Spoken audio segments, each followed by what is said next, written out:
this.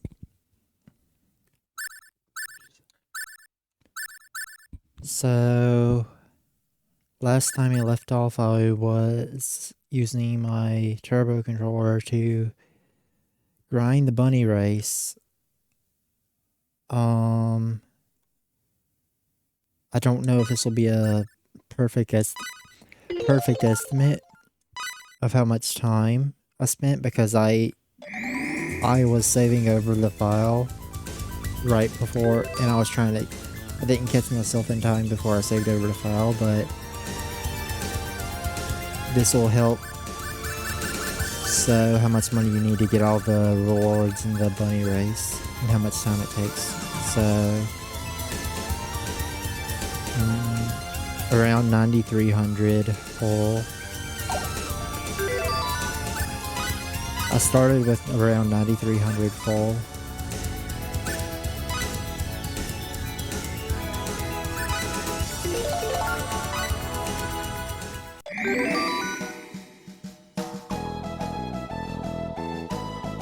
And ended with 4,100 full.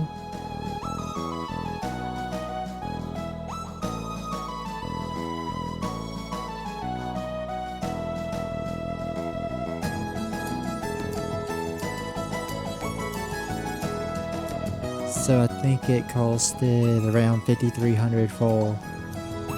Around 5,300 full to win 1,000 races. 5,300 full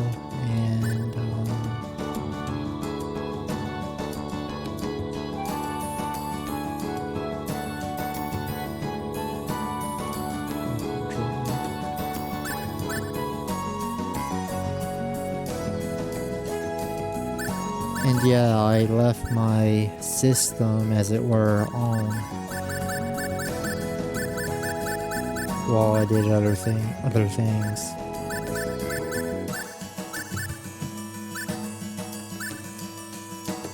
And yeah, it has been more than 4 days since the last recording. And not really, I wasn't waiting to record this for 4 days because I was busy grinding up bunny races, but I had other stuff to do, so it wasn't a big deal. How many hours?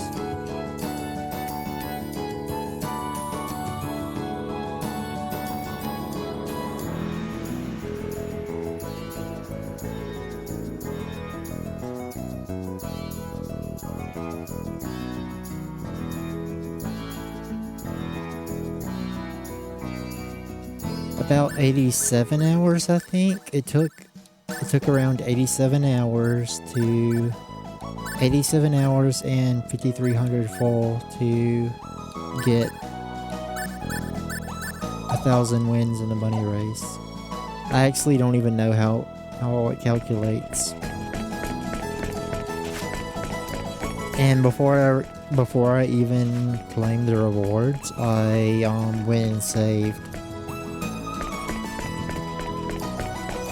I don't think you have to even do 1,000. I think you can do 100.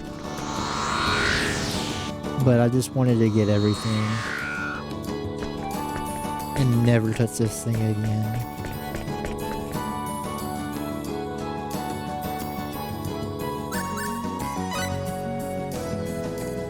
Okay, 1,034 points.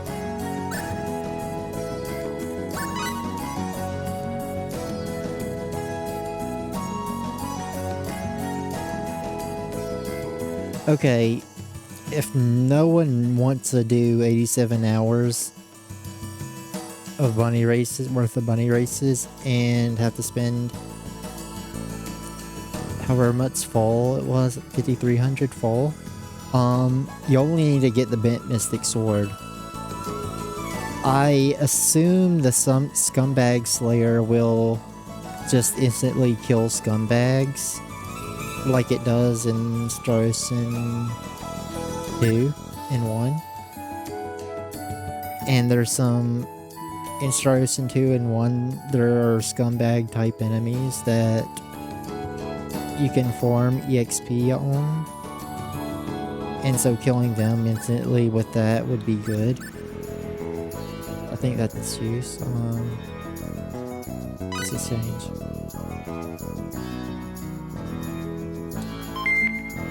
I think this is used to recruit an inventor.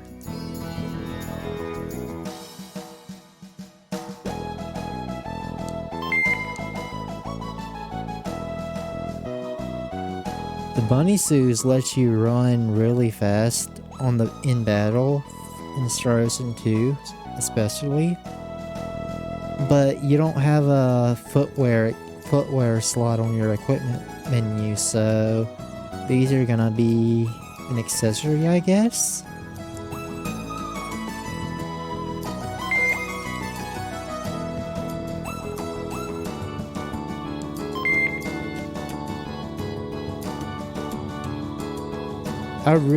I haven't checked, but if I went for the bunny race trophy, I really hope that it's not actually just something that does nothing, just a achievement, an item to say that, yeah, you did it.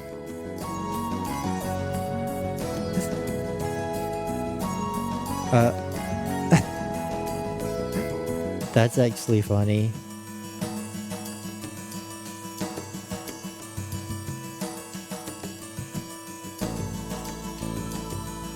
I really couldn't I couldn't care less about this NPC telling me I'm impressed unless you use a rapid fire controller, which I did. I used a turbo controller, but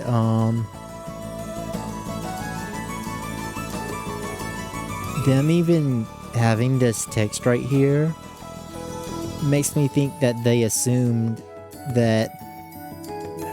highly assumed that you would use a rapid fire controller to get it, maybe. It was at least in the back of their mind.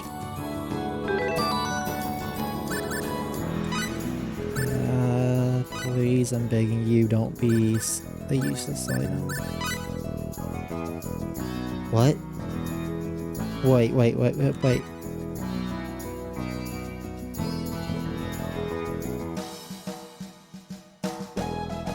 Oh, wow. I haven't looked into in-game... Wait, is this an accessory?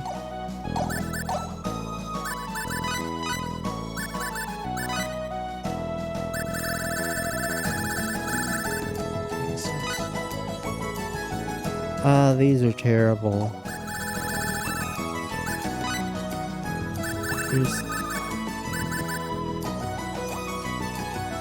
It's just a ring of haste. Ugh.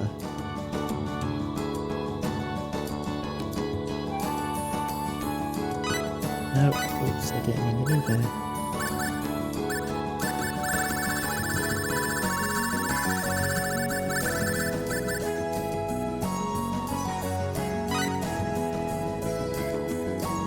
Now, I haven't looked into in-game accessories and stuff you can synthesize onto them. So I don't know how good this bunny race trophy is compared to such things. It seems extremely good at first glance, but I'm noticing I look at this and I see the 6% MP recovery at intervals during battle and the half cast time, and want to give it to Sophia, but the 40% reduction on battle skill HP use and -2 fury use doesn't seem that wouldn't be useful for Sophia, but would be useful for a physical melee fighter. And yet a melee fighter wouldn't need, well, it could be useful to have the 6% MP recovery at intervals if you're trying to use your MP as health to convert MP damage to convert HP damage to MP damage. That might help it for a melee fighter, but then a melee fighter would have no use for half casting time. I don't know what raising normal attack decision by 2 means. Does that mean you get 2 additional normal attacks? Freezing attack effect. Does that mean normal attacks or just attacks in general freeze enemies? And shoots balls of light when attacking. So then I'm assuming the last 3 skills would have no use for a spellcaster like Sophia, since she won't be normal attacking in the first place. She'll just be using spells. The only things that'll be useful for her would be the ones in the middle, the 6% MP recovery and the half casting time.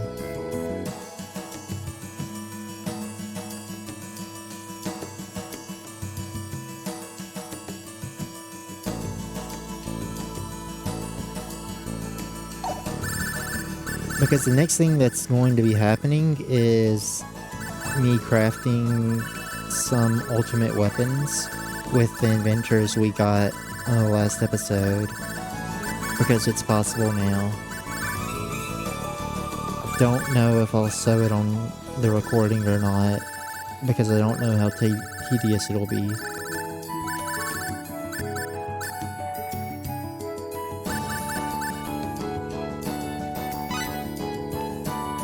This looks like in-game.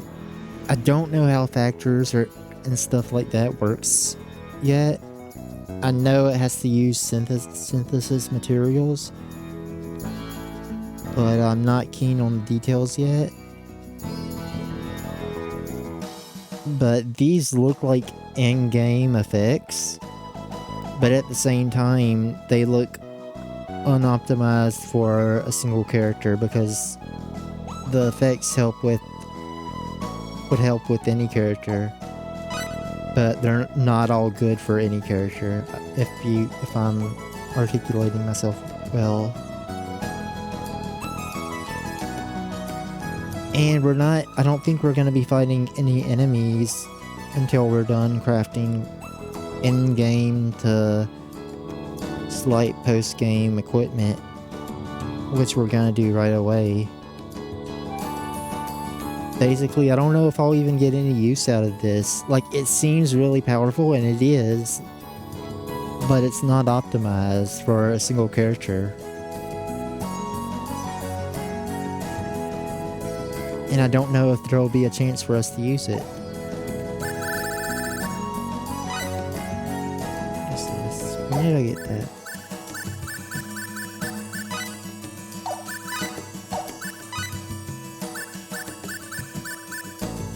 Better than a regeneration symbol.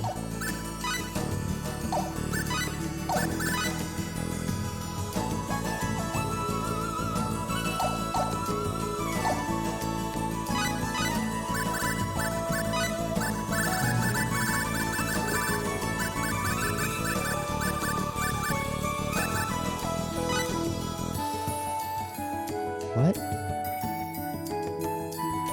Enter a command in.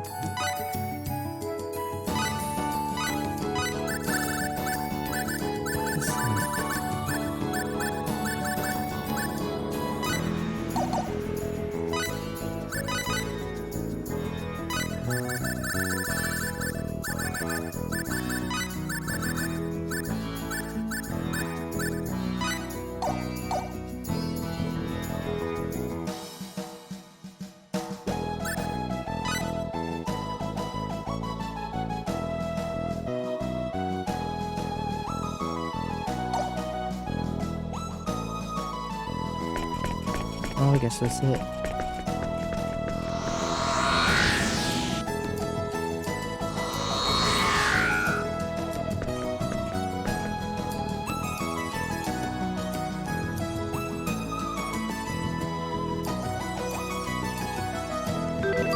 Do we have guests there? で、いつもお疲れ。このアイテムで OK ですか？それでは評価させていただきますね。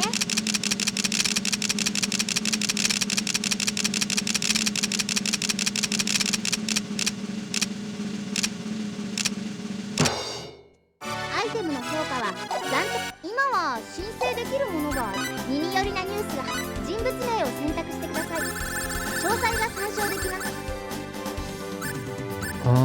My adventure list says that you can't recruit Puffy. She's also Puffy is a cameo character, as you can see.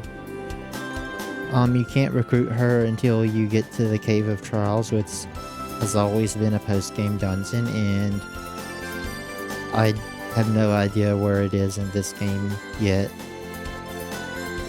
Nor,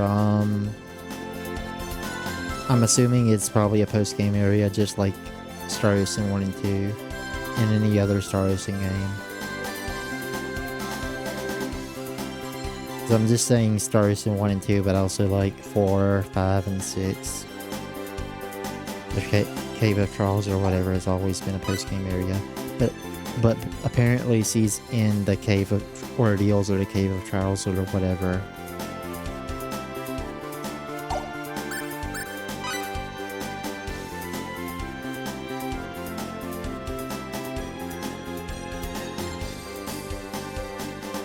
Apparently she's a 4D person because...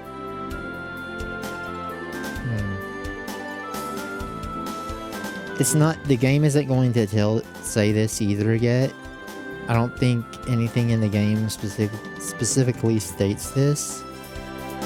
But since we've already reached the 4D plot point...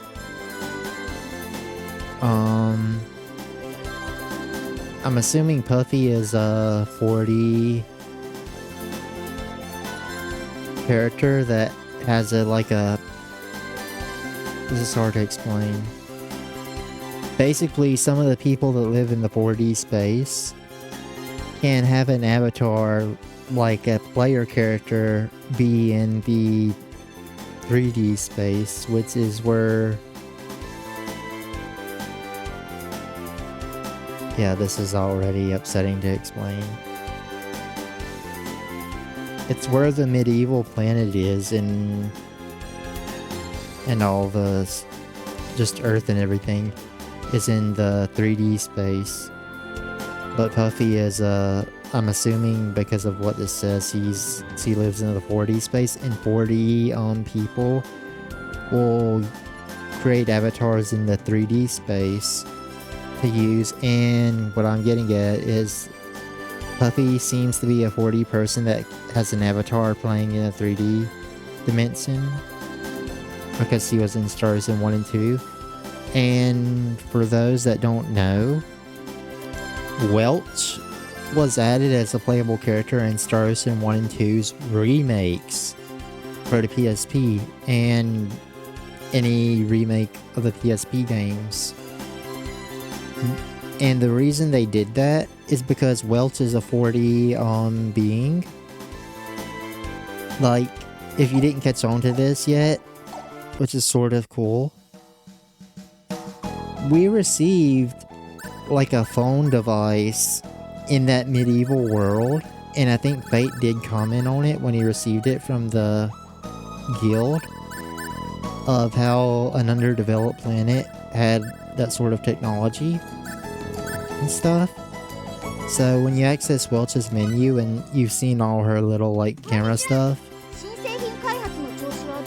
this is because he's in a 4D space. And she has like a 3D avatar in a 3D space, but Welch is a 4D being.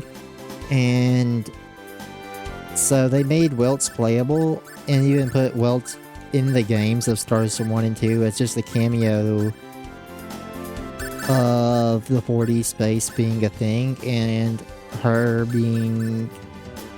having a 3D avatar in a 3D space that Star Ocean 1 and 2 take place.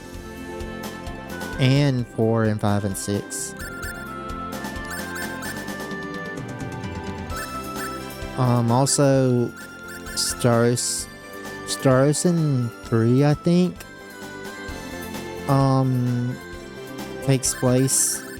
is the game that takes place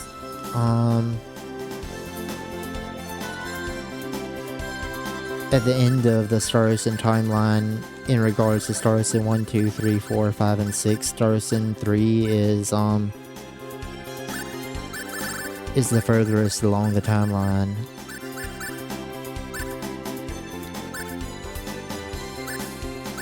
If I remember correctly. Also, I don't remember how, actually I do remember how you recruit Welch in Star Ocean 1. I think Welch was like in a hidden area, like in a forest. It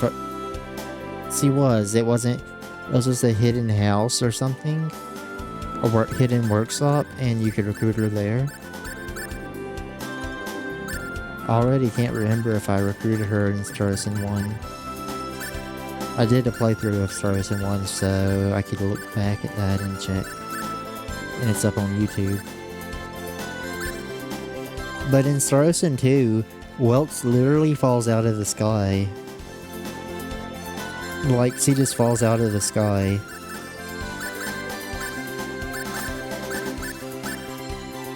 So, and in one of her, private actions in Star Ocean 2, like one of her first private actions that takes place in Rena's hometown, home village, the first village in the game. She references the events that take place on the medieval world. I think it's called Elicor 2 is the world's name. Where like Nil and Abel are from and stuff like that. She references the war between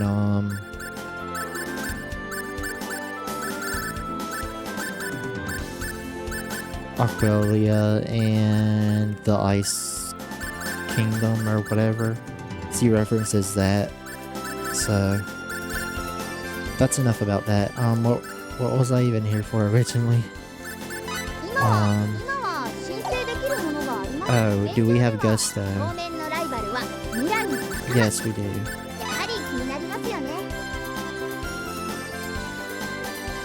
I guess that's why he helps us create the ultimate weapons and armor too.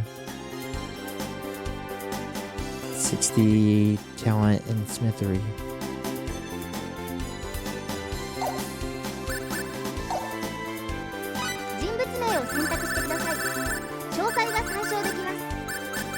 Okay, so yeah.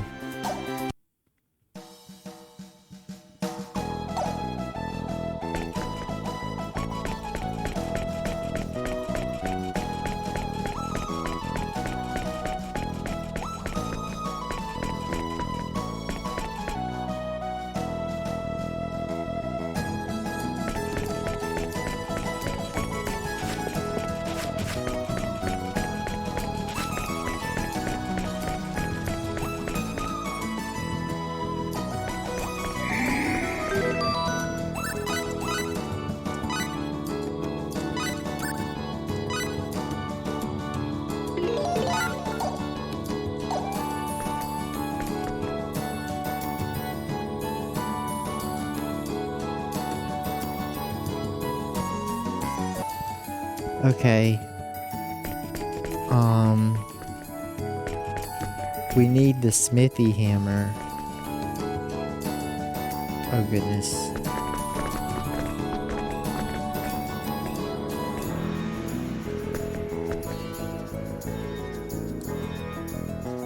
No, no, no, no, no, no. Wait.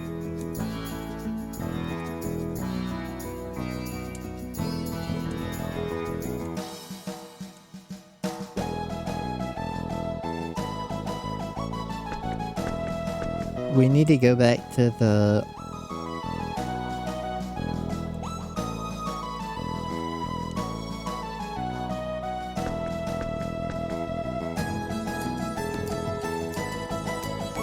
We need to go back to the town of archives.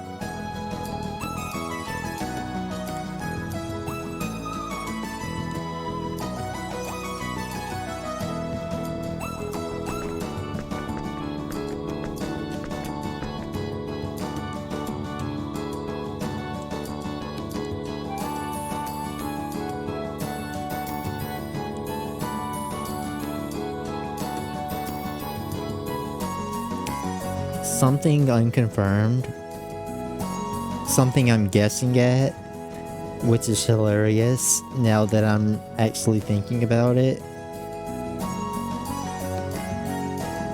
They've been throwing around like Spear being like the boss of this world or something, I think.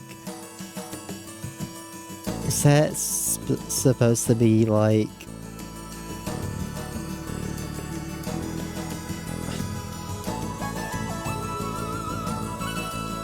Square Enix made this game.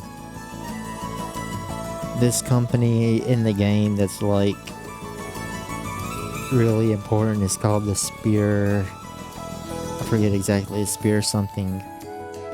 Spear Square.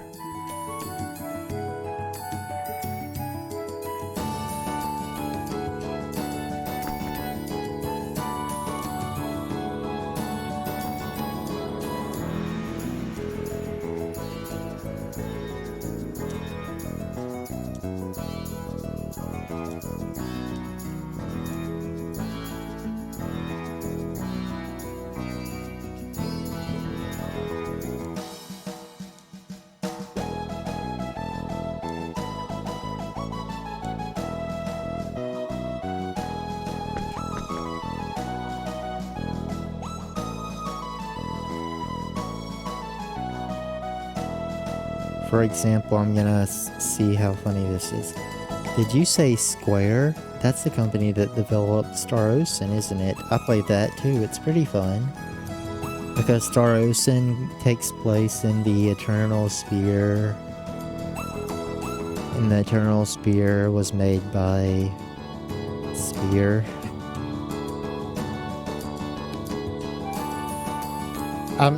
There's no proof of that actually being the case. Like, that's why this company place is named Spear. That's just a guess that I just came up with on the spot.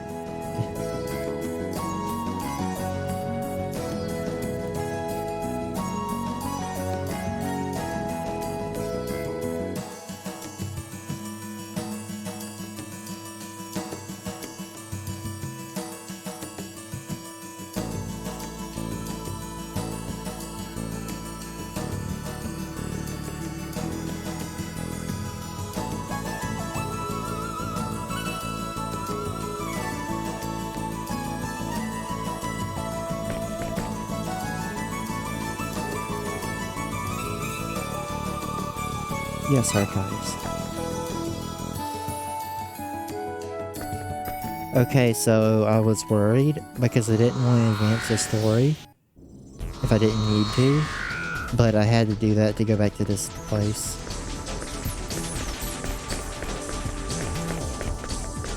I think I'm supposed to go back to that kid's house that had whose mom like kicked us out and told the guards about us. If I can find that place.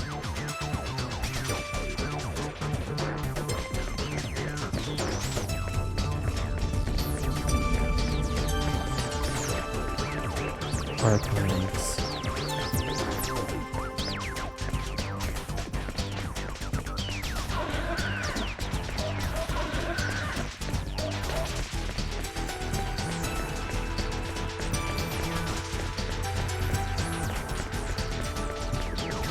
I wouldn't want to live here.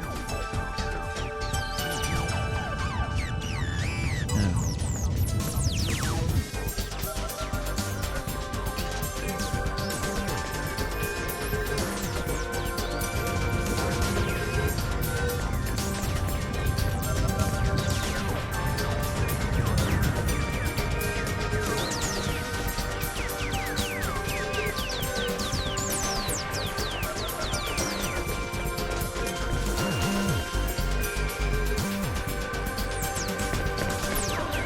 Okay.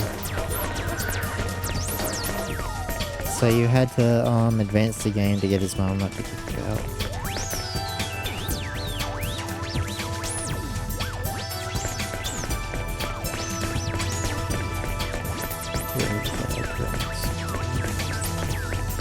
I think the chest is in here. Is he flag? Yeah.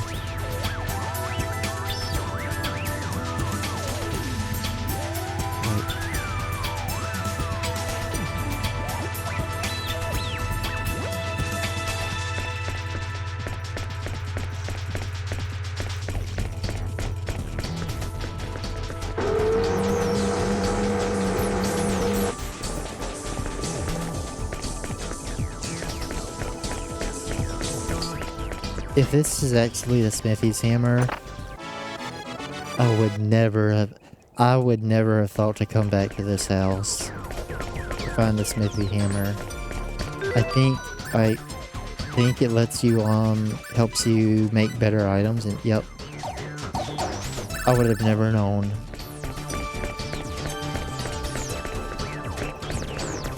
Like, maybe I would have known, just for the fact that his mom, like, blocks you out of the house, but I wouldn't have known when you could come back, or if you could ever come back to his house. Why does his mom why does his mom allow you in his house now, all of a sudden? Well, see, she still has the same attitude, but she's not blocking the door anymore. So that's really odd.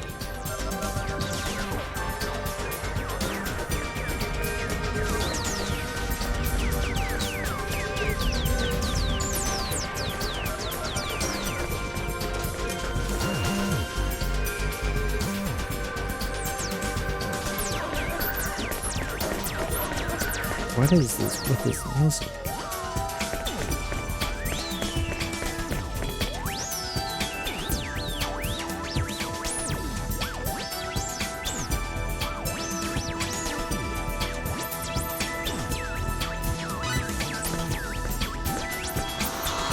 Did it say Spear Corporation?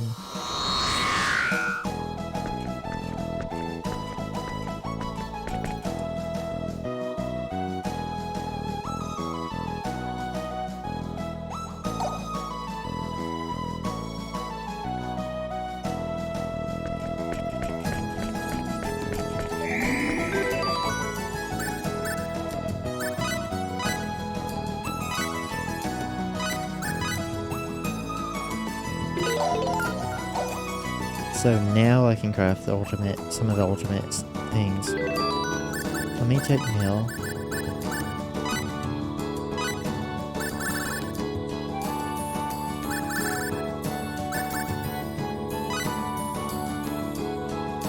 This is definitely going to be used in post-game. There's no other way. Or there's no other reason for it to be here. Oh, the falchion.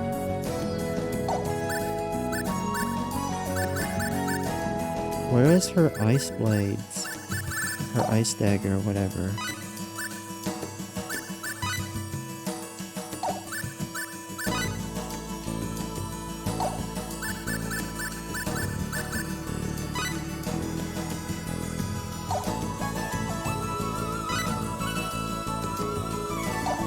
Apparently Nail doesn't...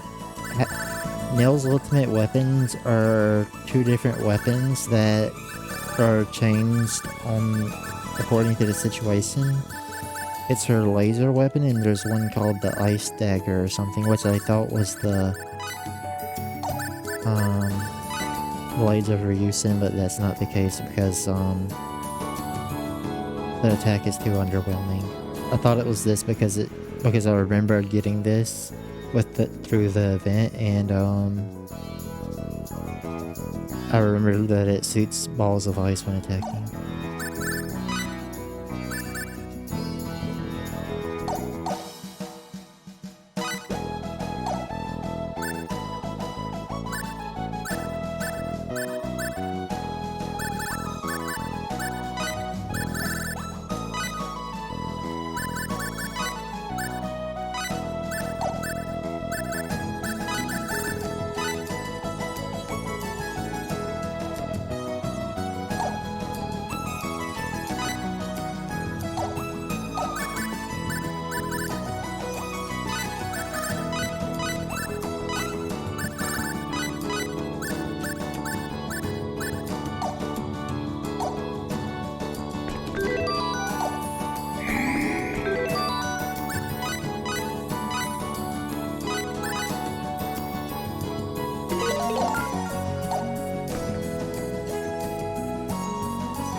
I wonder if I should,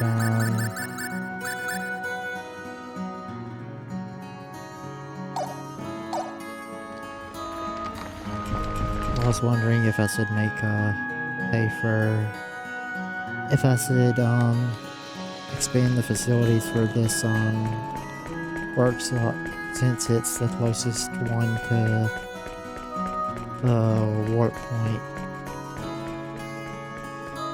But I think I can I think there's a just as easily accessible way to go about this. Let me check.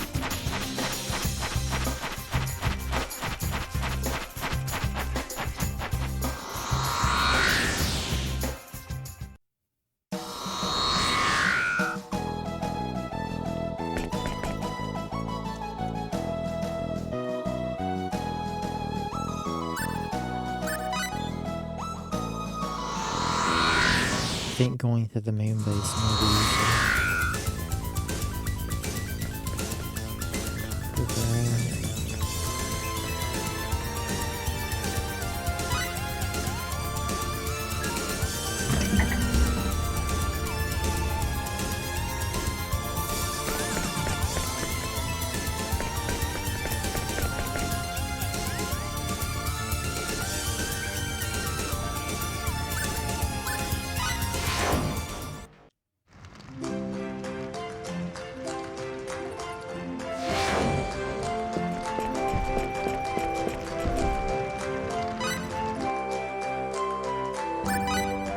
I think they do warp you to the trade town, even though it doesn't specifically say where this place is located. I'm pretty sure it's the trading town.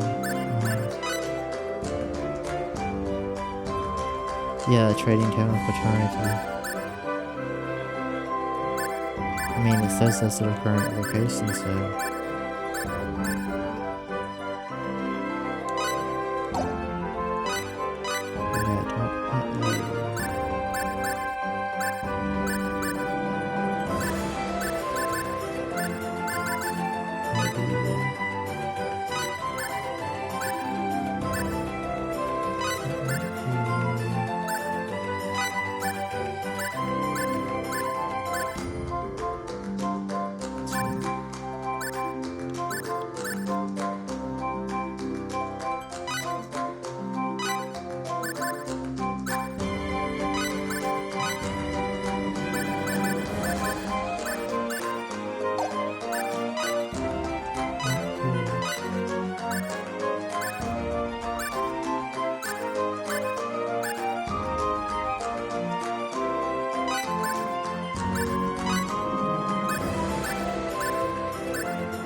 I'll focus on smithing and alchemy.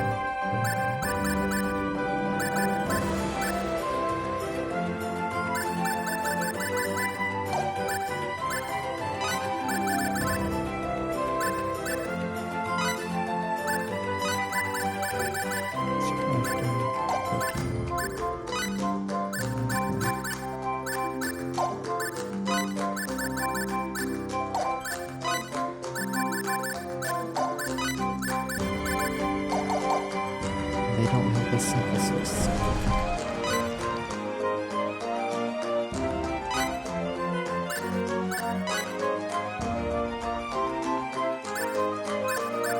I don't think any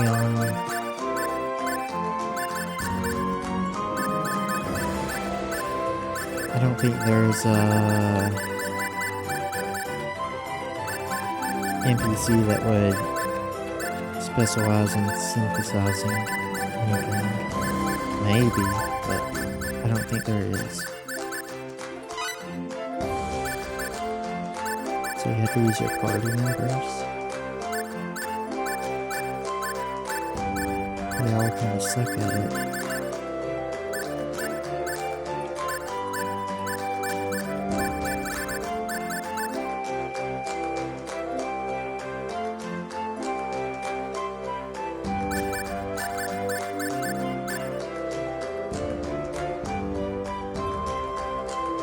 Let me see.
Let me try to create this thing.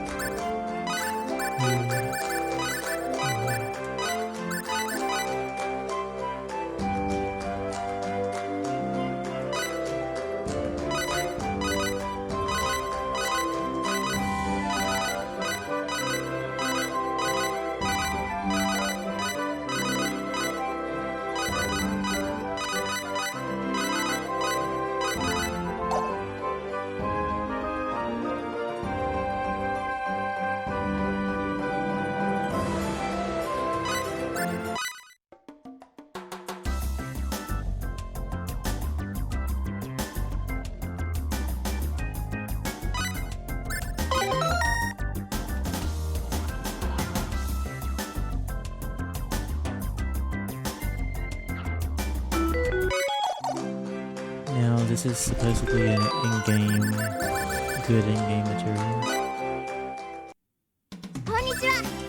最近このアイテムで OK で、それでは評価させていただきますね。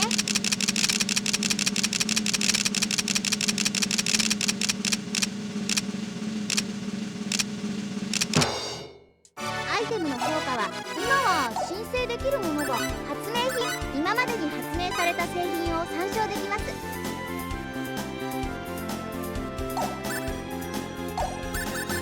あと一歩で1位ですね。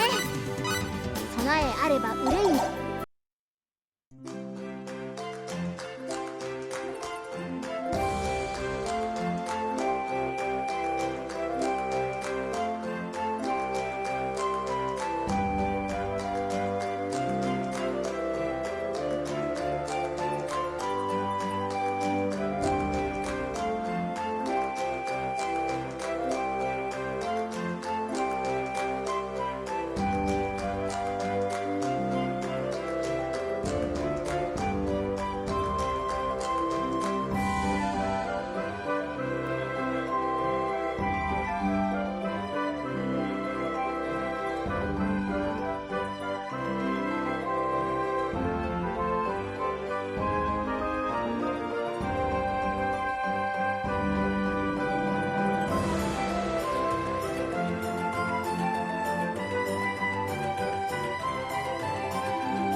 Okay.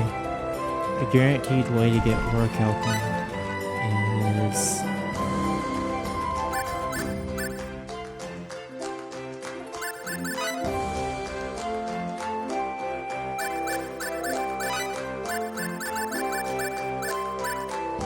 Console, Macro, and Mysterio.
$54,000 or $55,000 is around what I want to pay.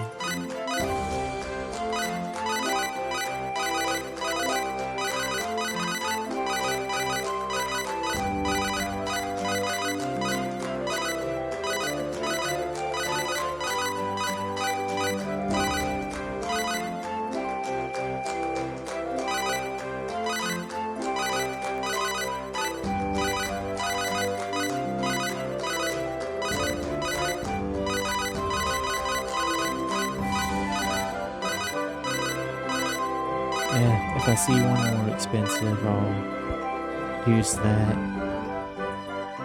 Just because I'm probably gonna reload because I shouldn't have bought Orichalcum for how many hundreds of thousands.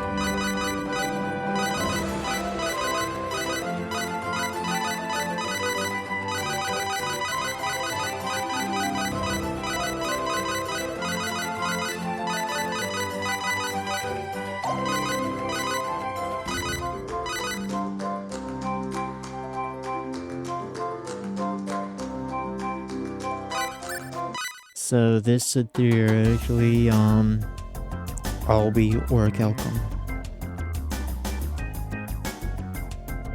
The thing I don't really know is how the quality meter works with failure. Because ideally, I'd want this to keep going and to keep getting this Orichalcum.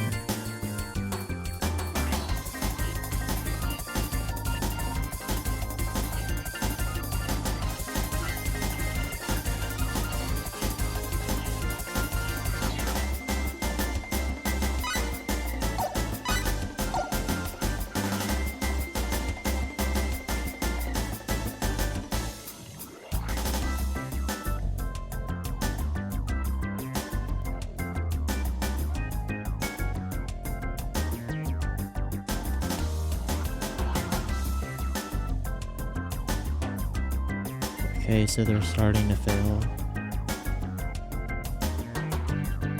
Because when you start at the start of it, you have a 102% chance to successfully trade Orichalcum, which obviously is above 100%, so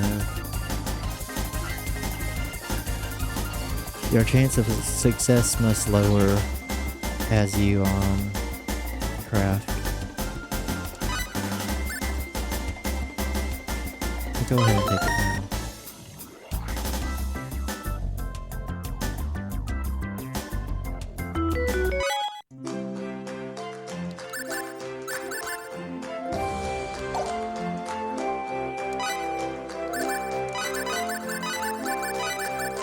Then there's the painful part of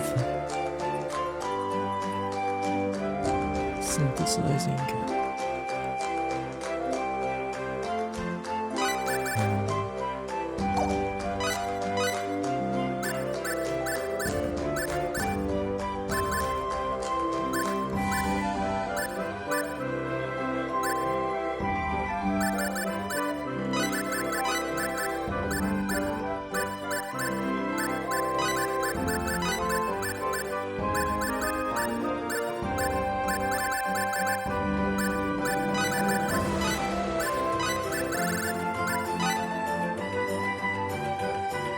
And then you get to a familiar menu if you played a different slow song.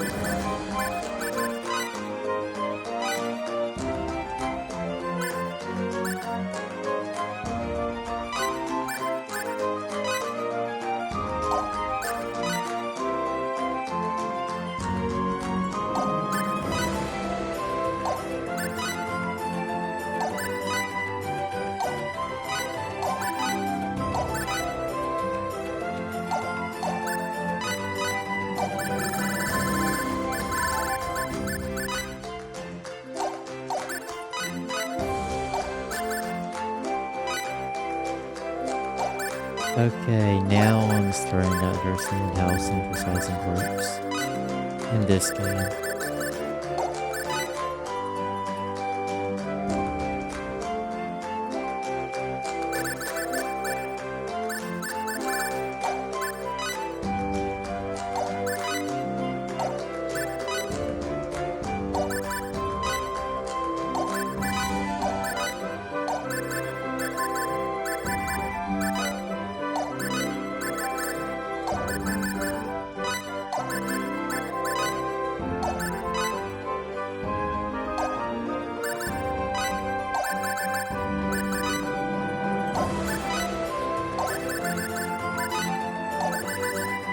Wait,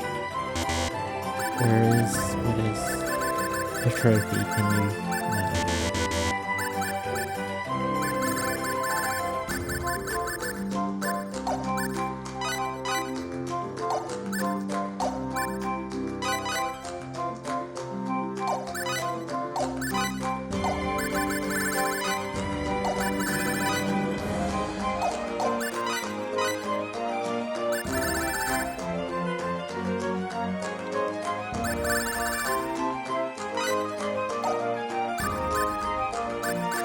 So I will be making the ultimate weapons.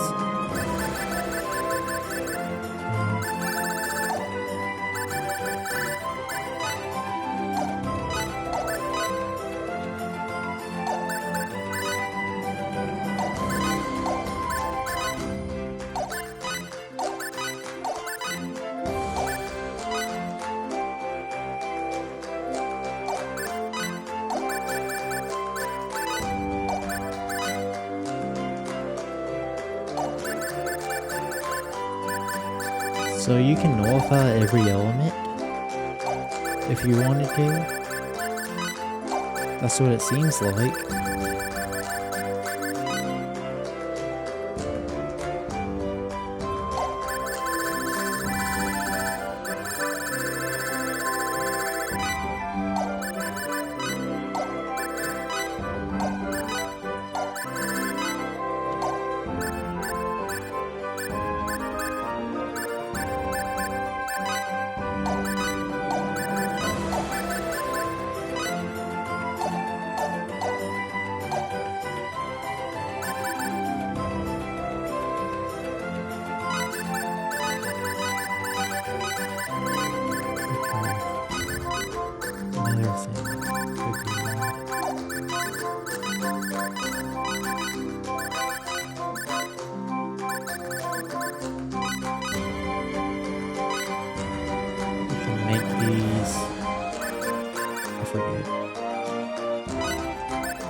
Oh wow.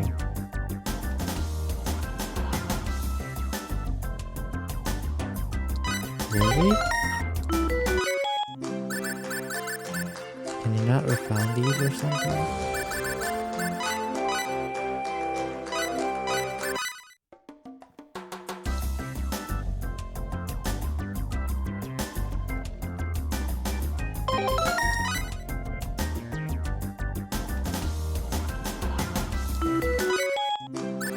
I just want to see if you can take the survival inferior.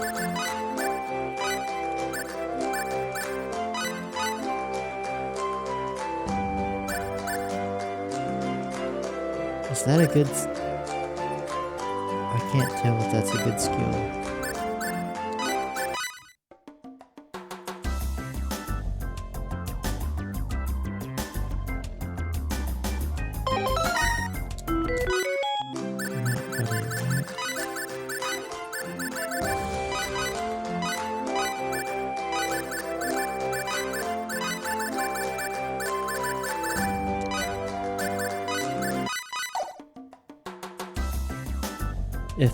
If Survival and Fury is a good skill,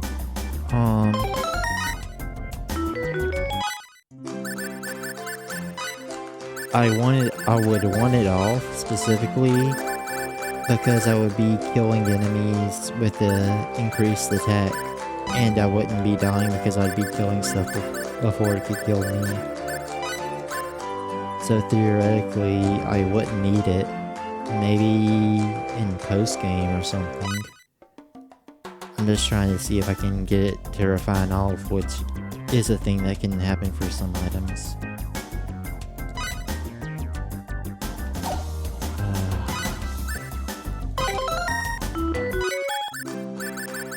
You don't want it to complete. You want one cycle to happen, and I think you need them to have like the successful emote.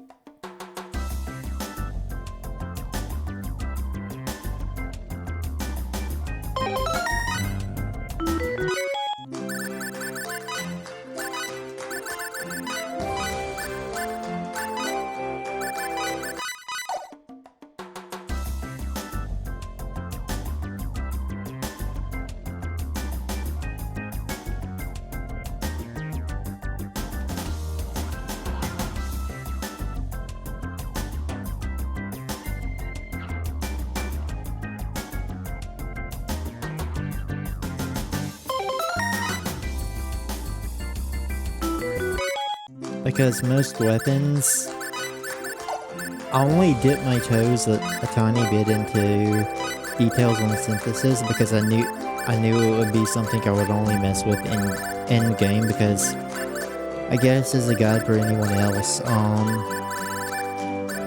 from what I read through, you only get a super limited amount of synthesis materials throughout the course of the game, and they're extremely limited, and that's why you don't want to start spamming your synthesis materials on like subpar weapons, which a subpar weapon in this case would actually be anything except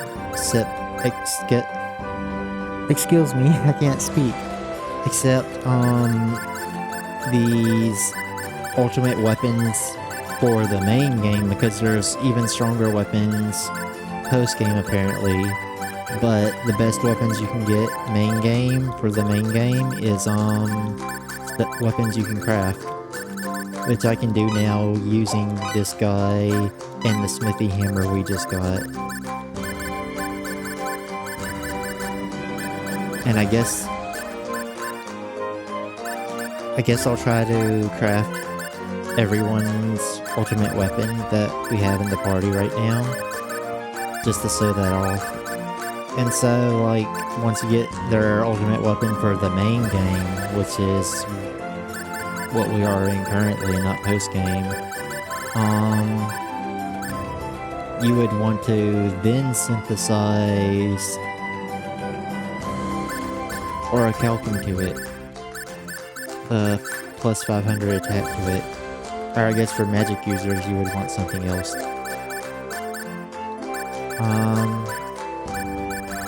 So yeah, that's why, because synthesis materials are limited, at least during the course of the main game.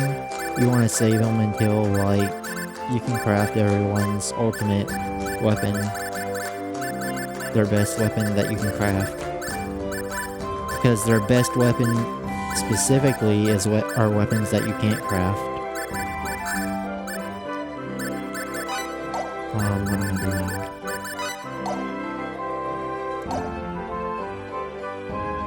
So I can't tell if you can or cannot take the survive on fury factor off of the orichalcum.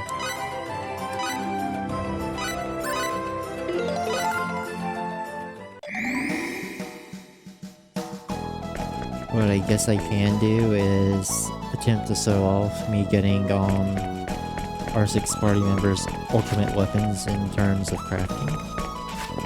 I did get the hammer on this, right?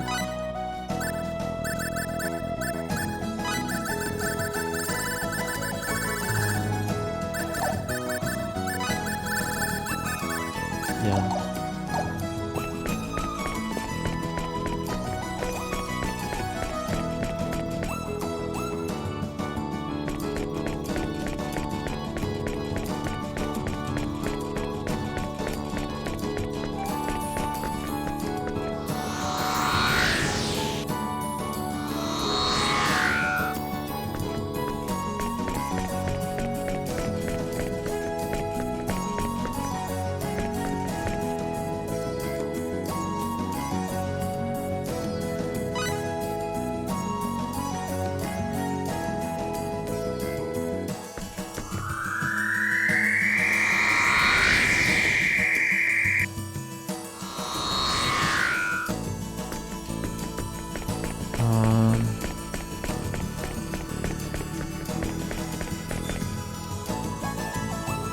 The moon base may not be the best place to go about doing what I was doing. Maybe because there isn't a save point nearby the crafting, because you have to go through a couple of menus to access the crafting the workshop on the moon base. And there's no save point nearby. It's at least in the same loading it's 2 loading screens away, but it's a bit of a walk.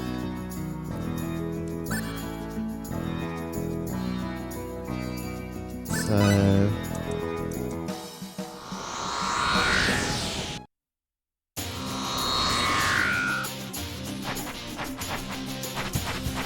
and let me just check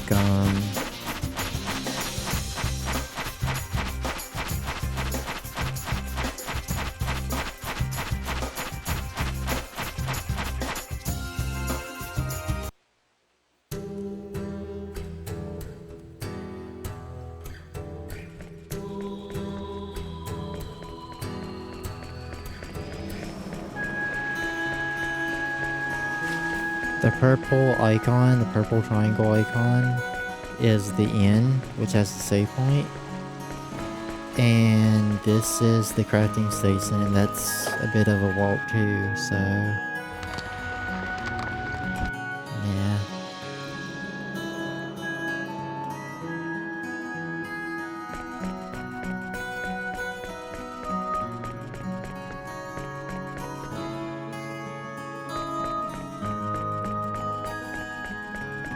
The trading town save point is nearly right beside the workshop, but it's away from the warp point.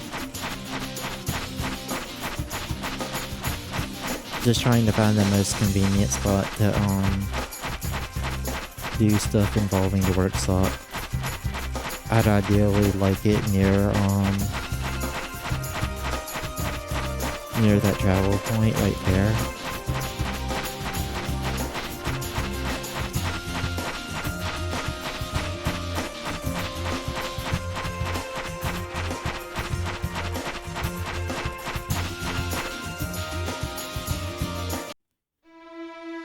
You would think there would be like a carriage or something that would be at the front of some towns to give you a bit of fast travel.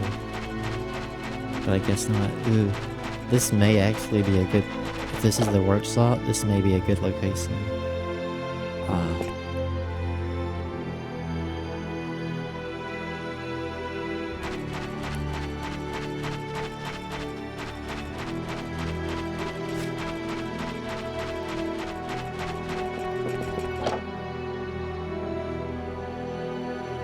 I think the workshops can only be green icons, or am I mistaken?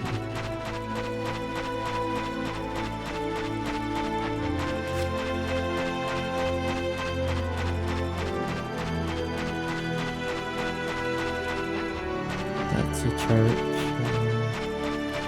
I remember that can't be it because I saw people move out of that house. Maybe this is the workshop.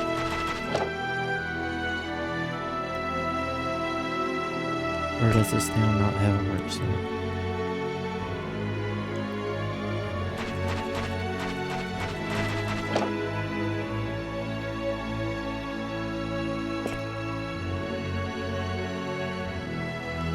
I'm pretty sure it's supposed to.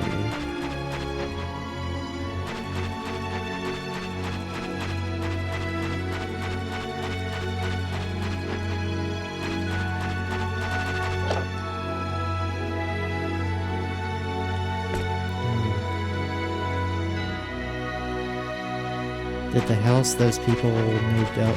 I remember people moving out of this house in a event earlier in the game. I guess this town don't have a workshop.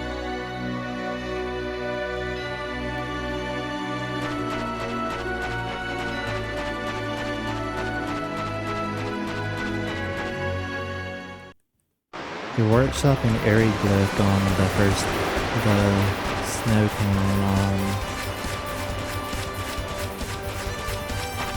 is pretty far away from the inn, which has a save point, so that's not a good location either.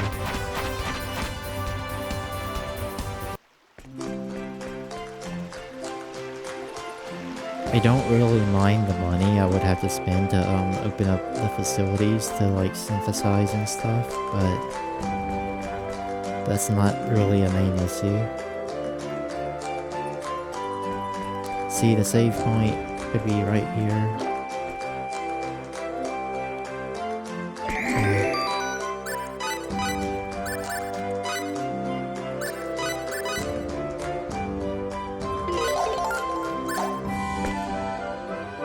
In case something fails, the reason we want a save point nearby is in case crafting fails. Yeah, this is still like the best one. It sucks because the moon-based teleporter teleports you right here, and it teleports you to this crafting station, yet this door is shut. I'm exceedingly curious because of that if you can somehow boundary break through, because this door is sealed. If you go to this workshop through the moon base, it's the only workshop you can go to.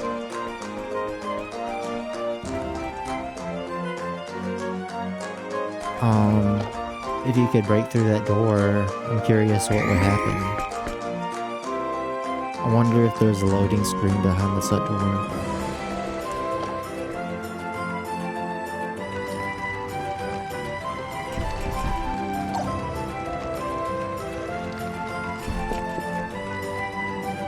Because through the moon base, you could walk out of the terminal room and then walk a little ways to the transfer point to go back to the 4D area.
Now we should have the best some of the best smithing things.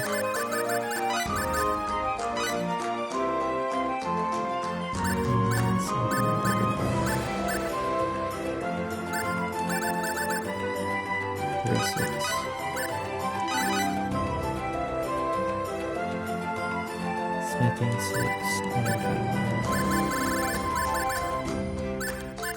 Smithing 31.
Let me check what the...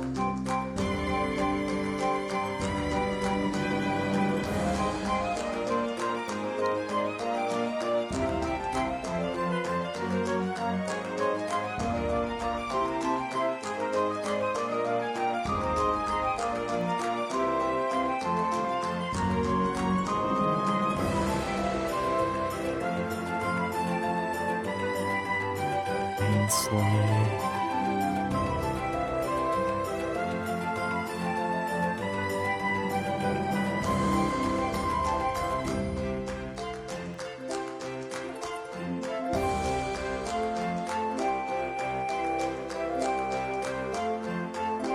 I'll link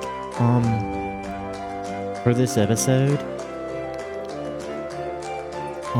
when I finish uploading it in the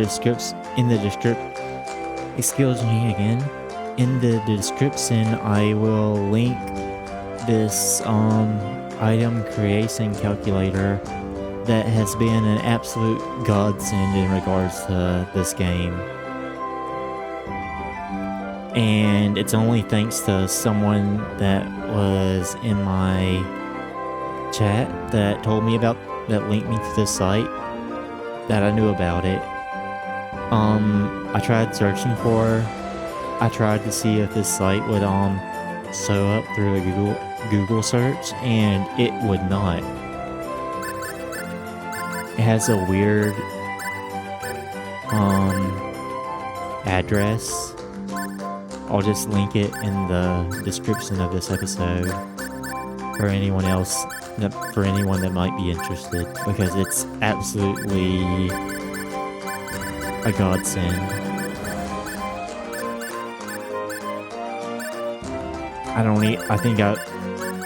To the point I want to say that I may have given up on the game because crafting would have been so convoluted if I didn't have this.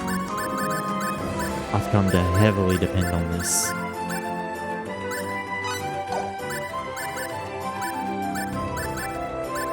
I've really got to thank the guy if I see him again.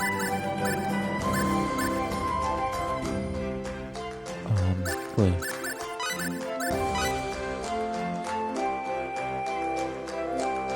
Oh wow. I think this is Fate's ultimate weapon. Wait.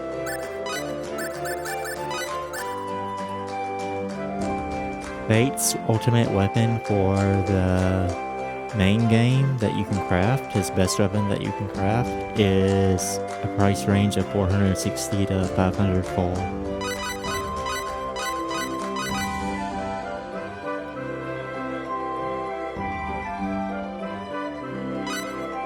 Unfortunately, you may accidentally create something called the Paladin's Helm.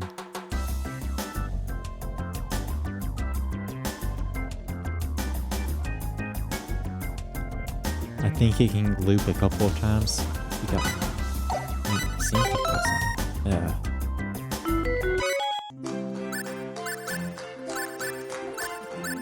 That may have been useful on a different Star Racing game, but we only have a weapon, armor, and 2 accessory slots in this. So that helmet's probably an accessory, and there are far better accessories than a helmet.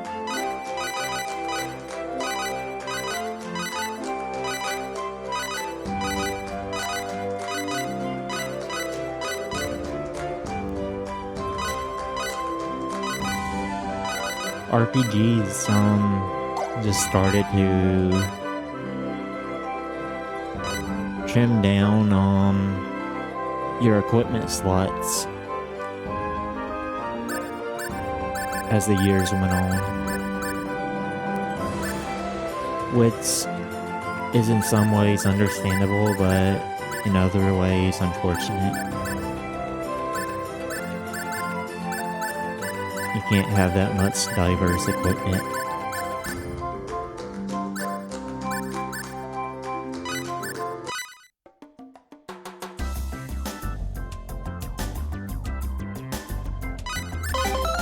Yep, there it is. How much of a boost? Hope Fate has the laser weapon equipped. Yes, so we can immediately see what the boost will be.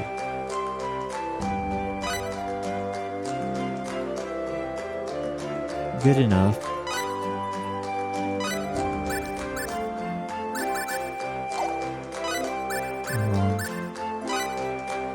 Anyone can equip the Scumbag Slayer, I would think. Just wanted to check that.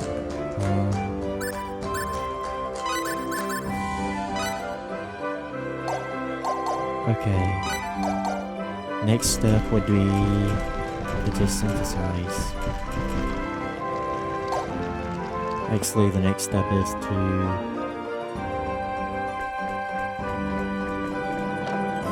come in here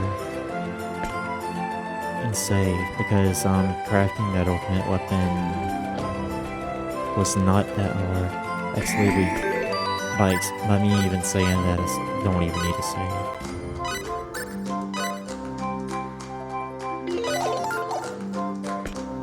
So inexpensive. If the other ones are this cheap to craft, I won't even go back and say I'll accept losing a few thousand.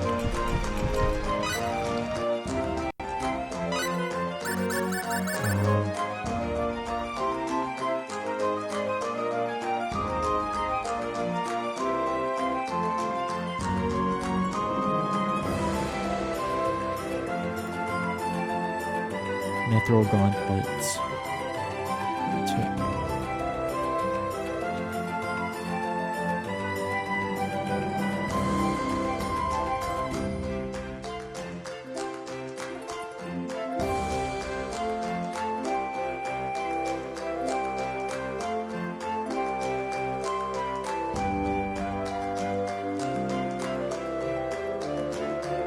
518 to 563.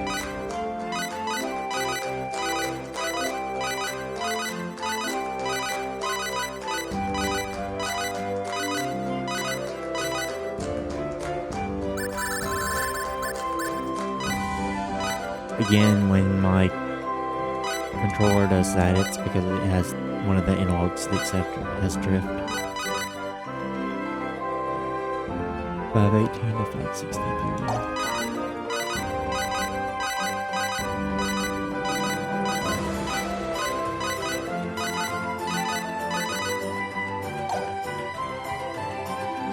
That doesn't work.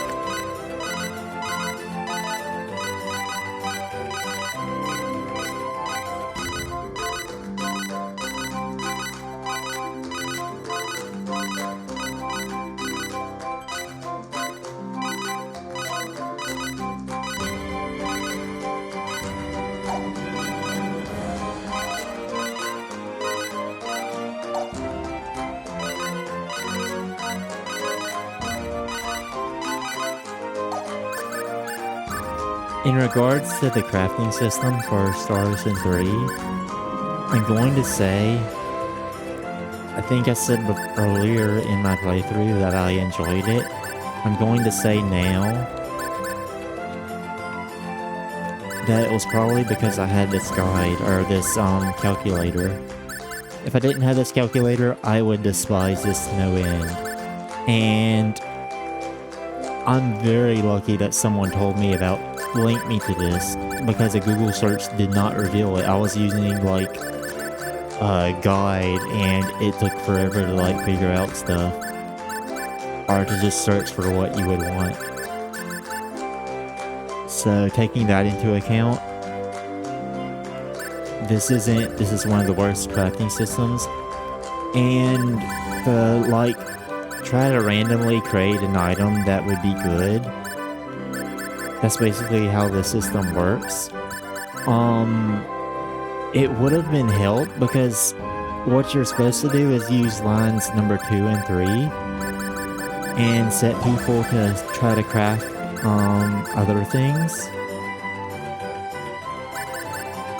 But first off, when you successfully like create a weapon or a new item or something, you don't get a recipe. Like, you don't get something that says like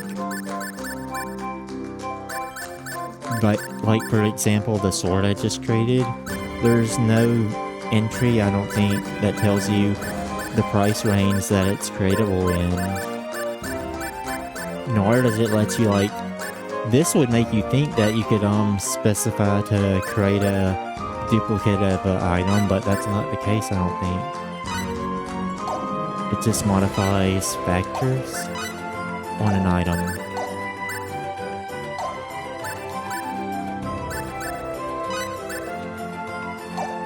That's really an odd choice of words.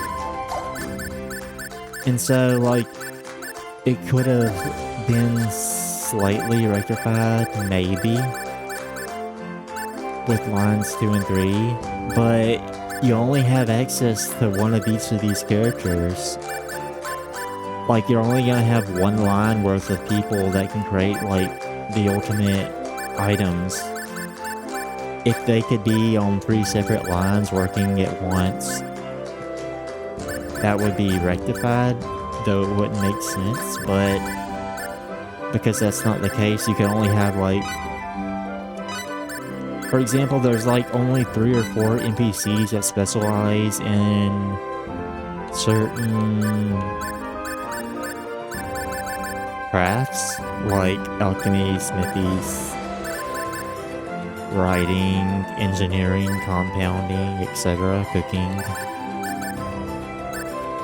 So, like, you would have to use some of your actual party members, which, for the most part, suck when it comes to doing anything regarding crafting.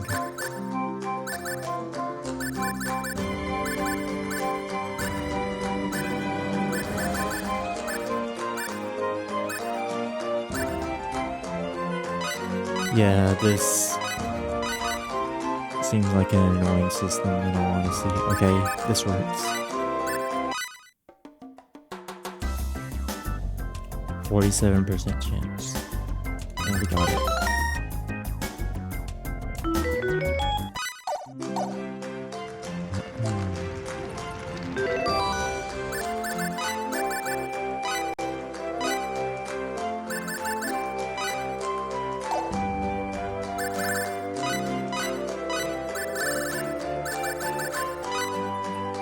Okay, that's a giant increase.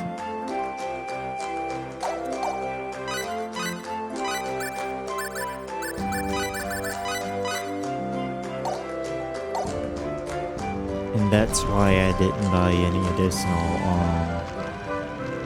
laser weapons. Thankfully, almost did.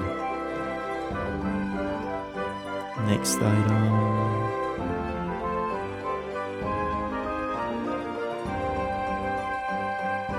Ice blades.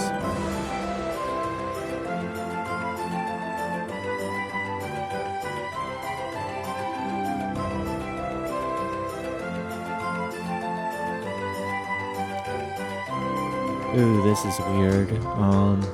these cost 7,820 to 8,500 full. That's pretty odd. Because the other ones were like really cheap. So I actually will save now.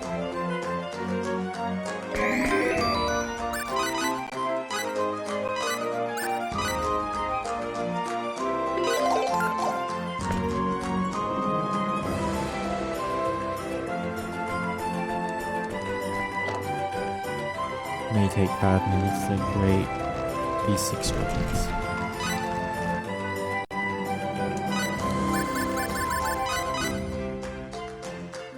$78.20 to 8,500 or 85,000 or 8,500.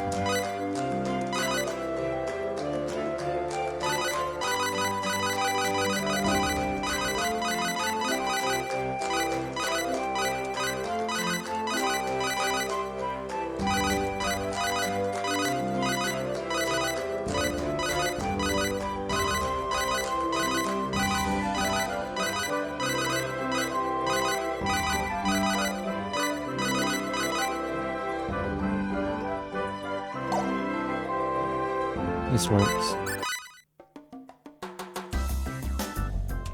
Hopefully they get it on the first try. No, but I'll let them spin some more. Yeah. Okay, now I understand something. So the guide I'm using says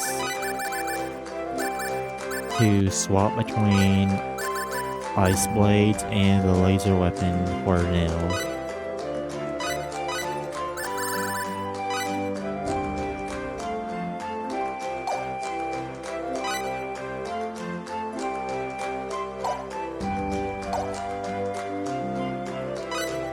And it's because I'm guessing the ice blades add water-based damage. Which is what I assumed because when I saw the name Ice Blades, I was pretty sure it probably had water or ice damage attached to it.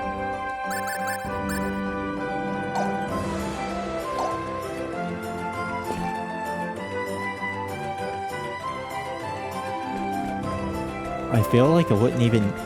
Nell thankfully does have an ultimate weapon. I didn't know, but Nell thankfully does have a ultimate weapon that you can't craft. And so you won't have to do the swapping back and forth for her.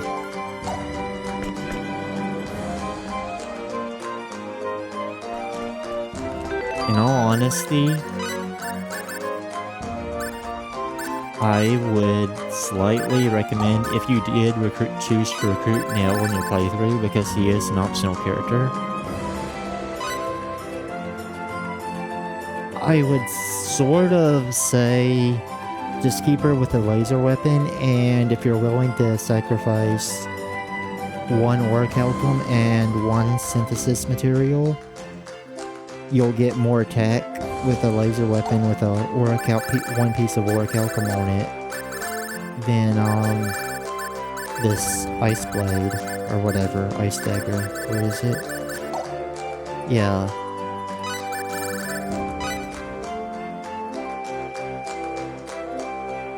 You lose about 300 attack, but an orichalcum will give you 500 attack and take up a slot on the weapons, 8 factor slots, but you won't have water-based damage on a slot at that point.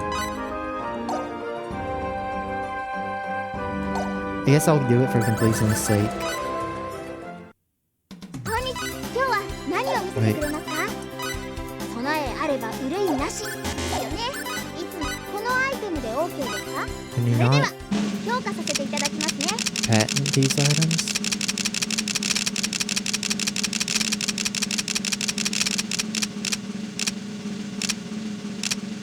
Wait, is the paladin's helm really good or something?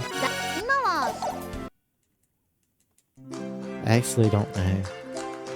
Now I have to check. Can't be that good.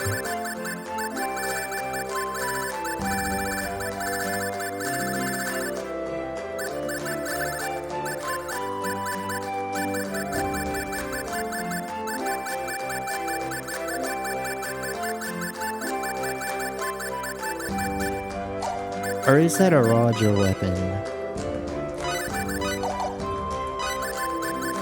And even if it was, that still doesn't make sense because I haven't registered Fade and Cliff's weapons.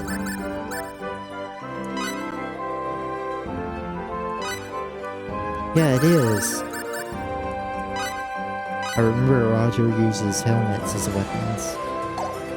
And why can't I... What?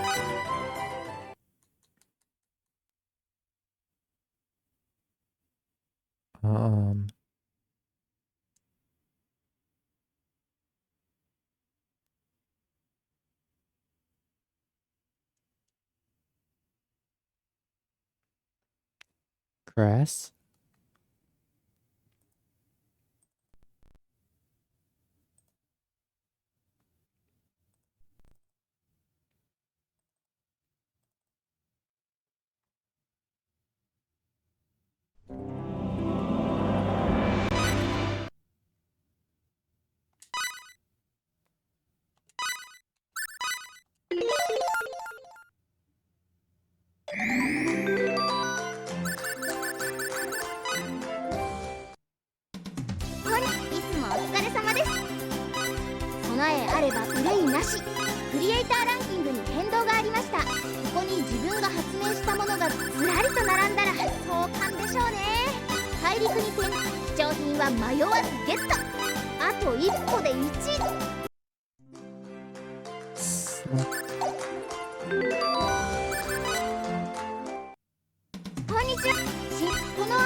I think Welch is glitched.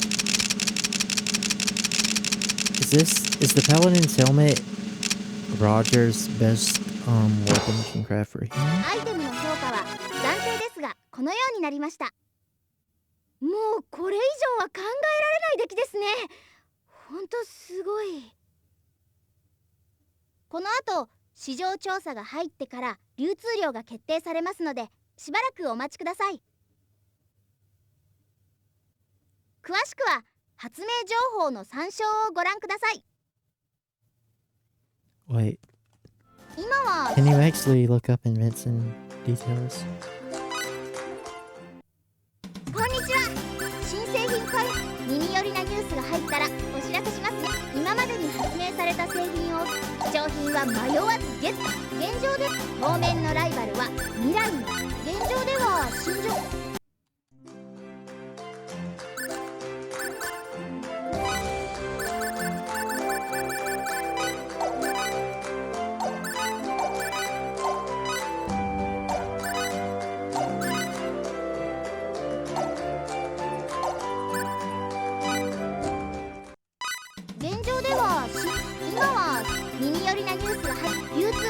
在庫状況を目的地の決あと一歩で一致。今までに発明された製品を参照できます。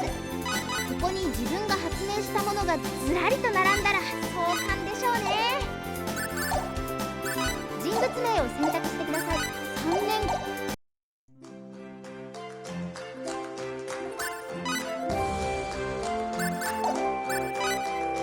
Okay, I'm getting really 今は confused. 申請できるものがありませんね。現状では耳寄りなニュースが入り人物名を選択してください。詳細が参照できます。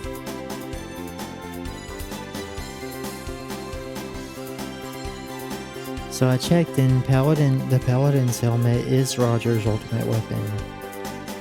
I just didn't have, or his ultimate weapon you can craft. 今までに発 Did 明さ I れた製品を今 Did I は file a 申請できる patent ものが for Bane's and the Mithril Gauntlets? I swear to goodness I didn't. Vineslay.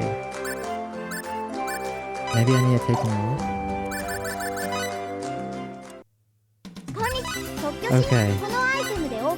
それでは I actually thought I was losing it for a second.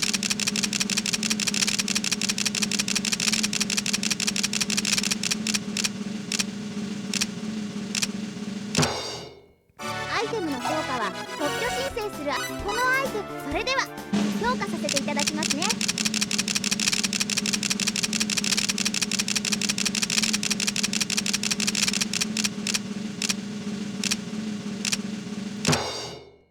アイテムの評価は今は申請できるもの。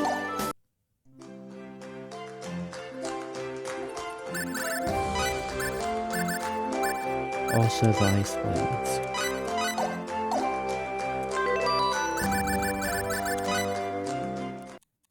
このアイテム、それでは評価させていただきますね。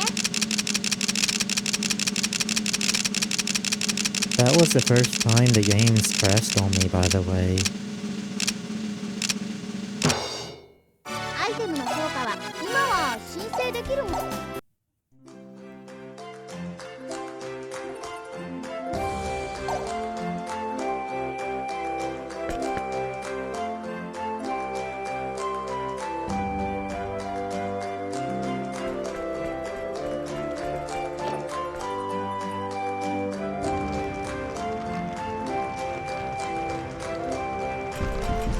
So we want the particle laser now.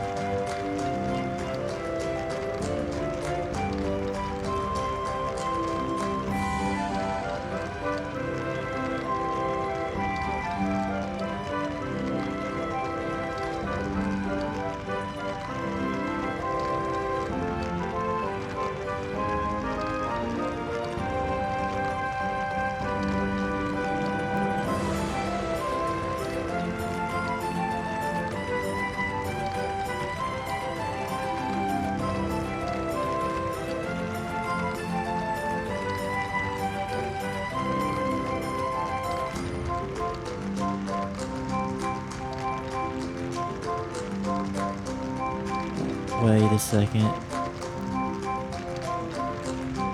I am pretty certain that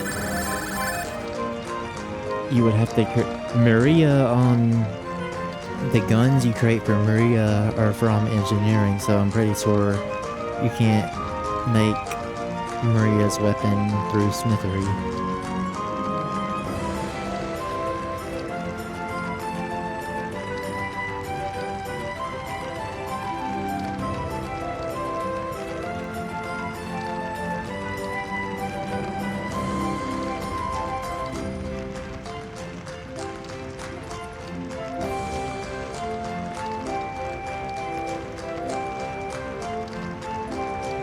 Lunatic Souls.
Maybe you can't. This is getting annoying. I'm not seeing some of the weapons.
Okay, finally found Abel's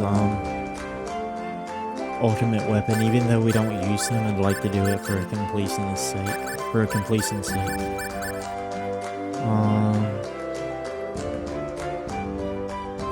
Yeah, this is the right place. And I'm going to pause it each time until I find everyone that I'm looking for. Everyone's ultimate weapons price. To not make this video bloated. Come on. Okay.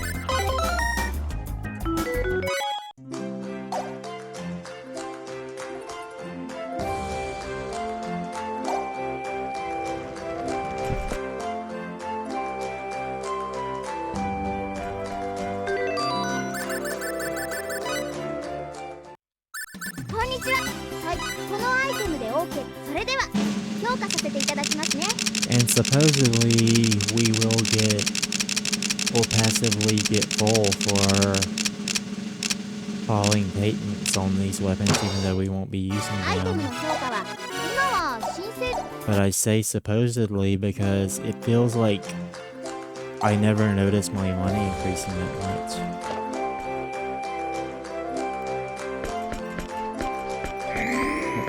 That may have been because I was grinding on the moon for Sophia and the whole party, and the moon may not have counted as or the moon base may not count as a field area, because it honestly isn't a field area. I guess it's more so a dungeon, in my opinion.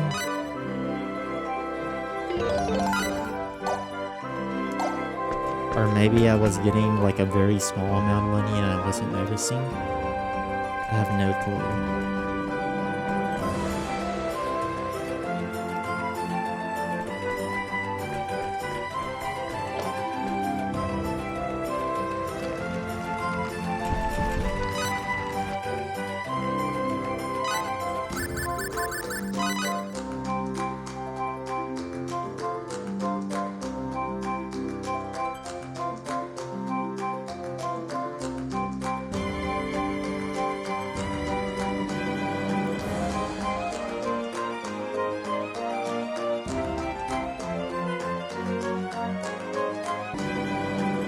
So I can't find, or rather I don't think I can create, Maria's weapon yet, until I advance the game a bit. Pepita, I can't find any info on her shoes, and honestly I don't think I'll use her for the moment.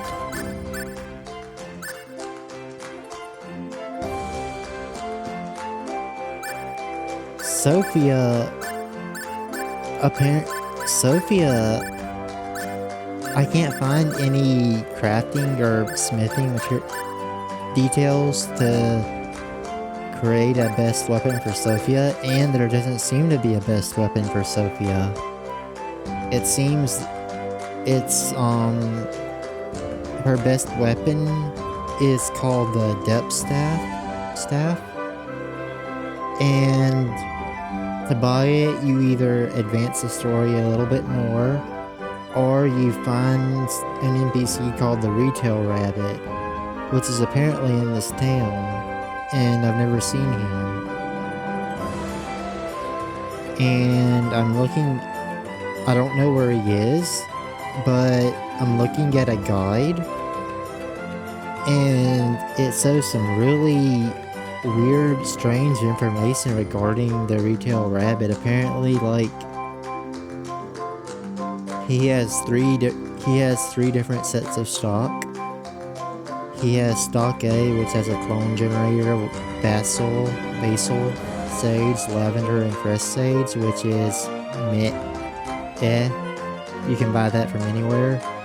He has a stock B set of items, which is the clone generator, basil, sage, lavender, fresh sage, and a blaze gun. which would have been, the blaze gun would have been useful earlier in the game, I think. And he has one other set of items called Stock C, the Supreme Sock.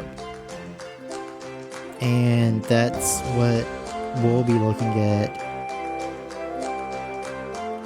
The first time period you can buy from him is when entering this town for the first time. And he disappears after Amina, well, disappears. He reappears once he's discovered.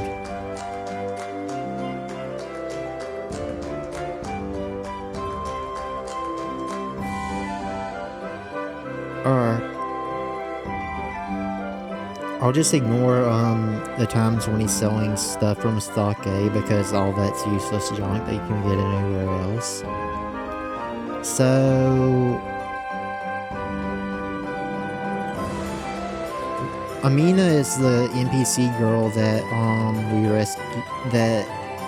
we helped at the beginning or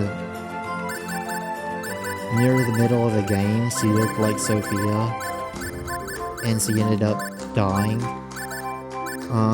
Anyways, to get the retail rabbit stock B stock, you have to find him in this town after you rescue Amina, and before finding Mirage and Amina in the capital city of Aerius. And you only get to talk to him and buy from him one time. You can't exit the shopping menu. And that's when you can get an early blaze gun. Yeah, blaze gun for Mirage. You won't even have Mirage, or not Mirage, why am I saying that? For Maria. And you won't even have Maria in your party at that point. But I think the blaze gun is Maria's a really good weapon for Maria that I was using before I got the laser weapon. Is it? Maybe it's called the flaming gun. Maybe it might be a different gun then. I assumed the blazing gun was on this. What is it? I don't know if the blaze gun and the flaming gun are different. They might be.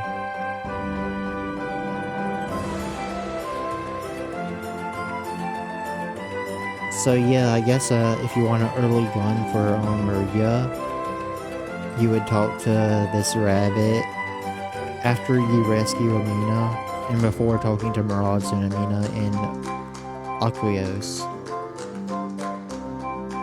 And you only have one chance to do it.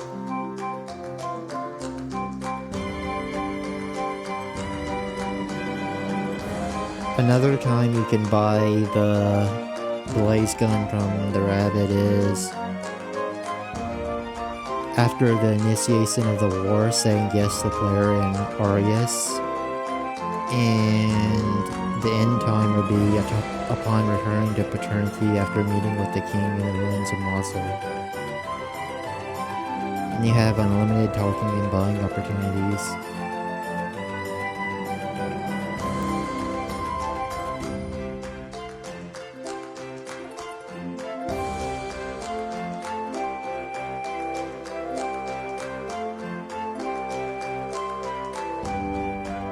And the last time you can buy from him starts after returning to Elicor, this planet we're on, from Gemini, which is like the place where we did the bunny races, but before Spear, which I guess is the next plot dungeon.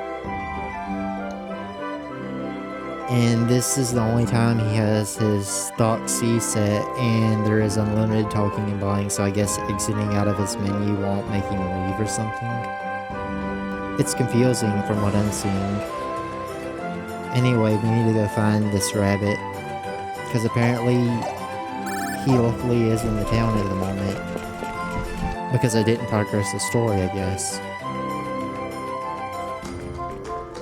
He doesn't have a sop apparently. Um,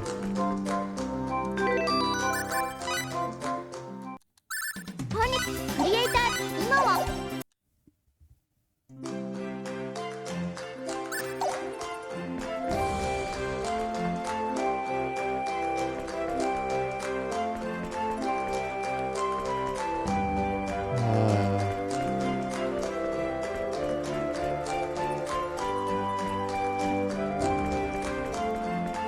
there's no way.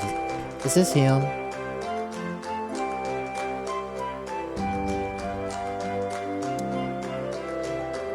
Wow, that is hidden. That's screwed up.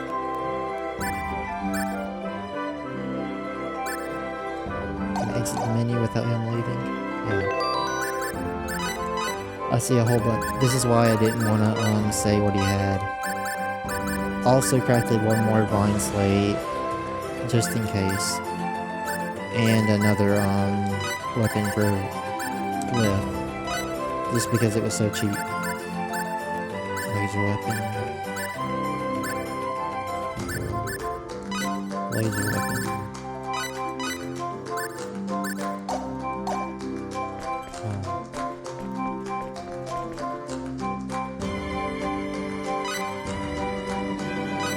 Back down. Jacked up, but the ice blades are better. Unless it's...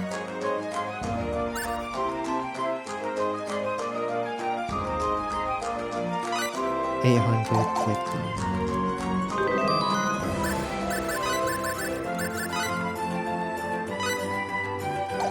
Okay, that's an upgrade. Never paid for it.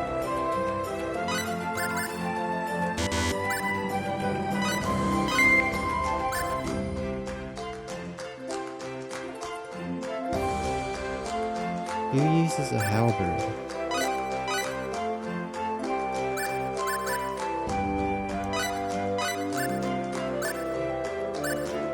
Okay.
may want a second depths ride or stuff.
I can't find how to make shoes for Pepita. Maybe it's in the crafting menu instead of on the smithing menu because they're shoes or something. All I kept finding was articles on pages on how annoying it is to craft for weapons for her.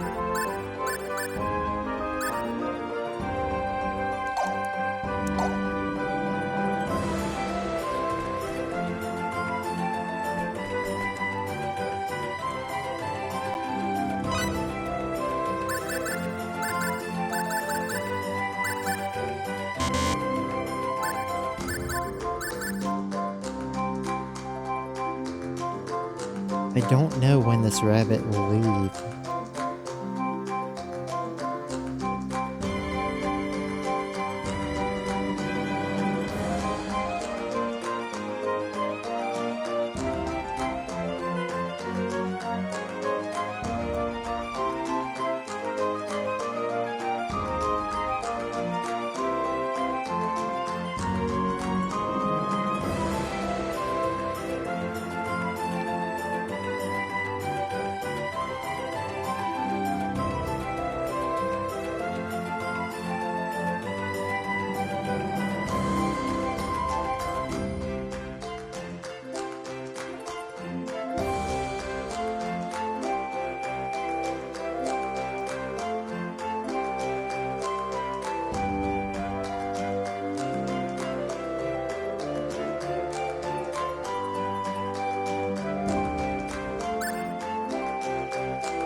Okay, so I guess the only thing left is for me to craft some armor and accessories.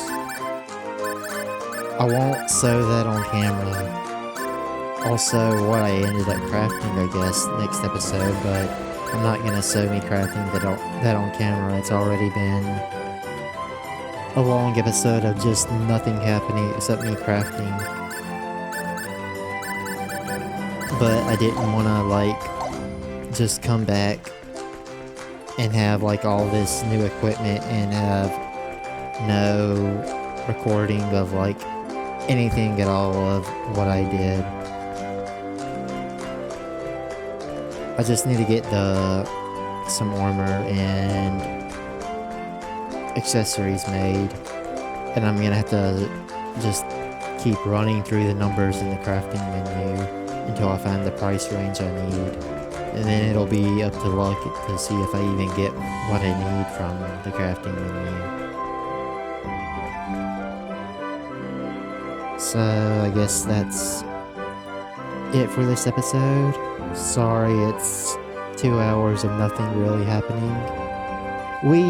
I can't say we didn't advance the story because we slightly did just to get the Smith's hammer. So I guess talking to that one NPC to return back to that kid's house to get the hammer does count as advancing the story a bit, so it really doesn't count in my opinion, but still, I try to at least make advancements in the story on each episode in some way.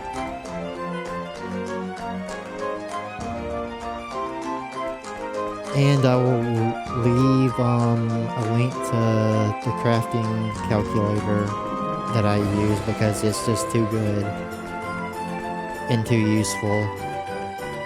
And I think it'll be useful for anyone that plays this game in the future. I still think I may have dropped the game for a long time, or just dropped the game altogether until a potential remake comes out, if I wouldn't have had this. And I only have this because, again, I got lucky, and a chat member in my chat, linked me to this. Without them, I wouldn't have found this because I couldn't find it before I started streaming, just searching for it through Google. And I guess that'll be it. That'll be it for this recording. Next episode, we actually should be making progress in the story. Bye bye.